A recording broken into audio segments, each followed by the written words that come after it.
Chapter 5 of Wonder Kid Meets the Evil Lunch Snatcher.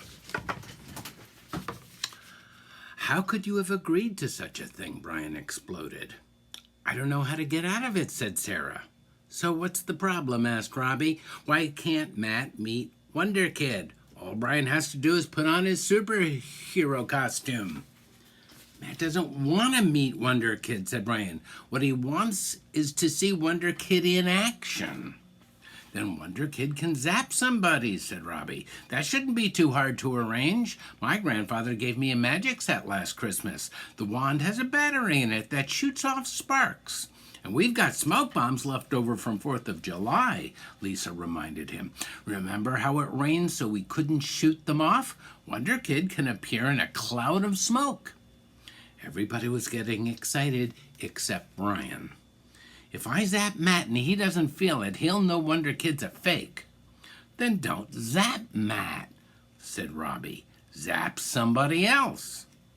Let's take a vote like we did before, suggested Sarah. Everybody in favor of having Wonder Kid meet Matt, raise your hand. The vote came to 3-1 in favor of the meeting. Brian's stomach lurched in exactly the way it had on his first day at school. Maybe he was getting the flu, he told himself, hopefully.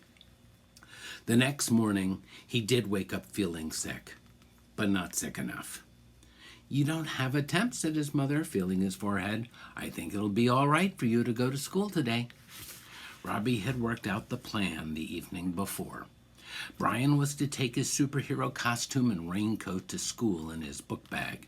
He could store the bag in his cubby, and as soon as school let out, he would take it into the boys' room and change into Wonder Kid. Then he would put his raincoat on over his costume. Brian felt more and more nervous as the day went on. No matter how hard he tried, he could not keep his mind on his schoolwork. Mrs. Busby had to call his name 3 times when it was his turn to do the times tables, and even then he couldn't remember the 6s. Mrs. Busby looked worried. Brian, are you feeling all right? She asked. You got every one of your numbers facts right on yesterday's quiz. I can't believe you've forgotten the 6s already. I'm fine, said Brian, and wished that it were not true. He would have been much happier if he had been sent to the nurse's office. The minute hand on the wall clock kept zipping along so fast that the day seemed to pass like a shot. When it made its final click into place and the bell rang to signal that school was out, Brian knew the moment he had been dreading had come at last. He got up from his desk and walked slowly back to his cubby. Robbie clapped him on the shoulder as he went by. Don't look so worried, he said. We can pull this off. What do you mean, we? Brian snapped. I'm the one who has to go out there with that dumb costume on. Stop making such a big deal out of this, Robbie said. You seemed to like the costume when you wore it for the picture. Well, I don't like it now, said Brian. This is a dumb idea. Brian got his book bag out of his cubby and took it with him into the boys' room. To his relief, nobody else was in there. He went into one of the stalls and changed into all of the costume except the Spider-Man hood. The big yellow W that Lisa had sewed onto the Superman shirt was beginning to come loose, so he stuck it back down with a glue stick he'd borrowed from art class. Then he took his mother's pantyhose out of the book bag and wadded it up and stuffed it into his shirt. The bunched up hose had looked like muscles in the photograph. He hoped it would still look that way on the playground. When Brian left the restroom, the janitor was standing out in the hall emptying wastepaper baskets into a trash cart. He looked surprised when he saw Brian in his raincoat. You must know something I don't.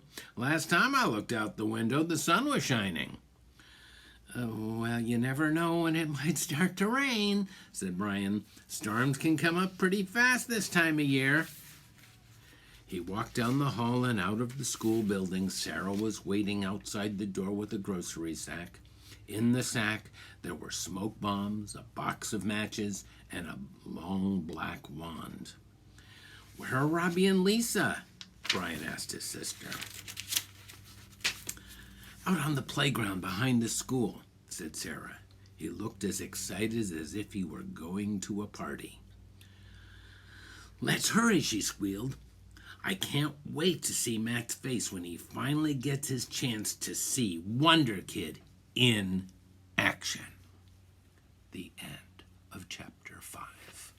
I hope you enjoyed it. Don't forget to like it and maybe tell some friends.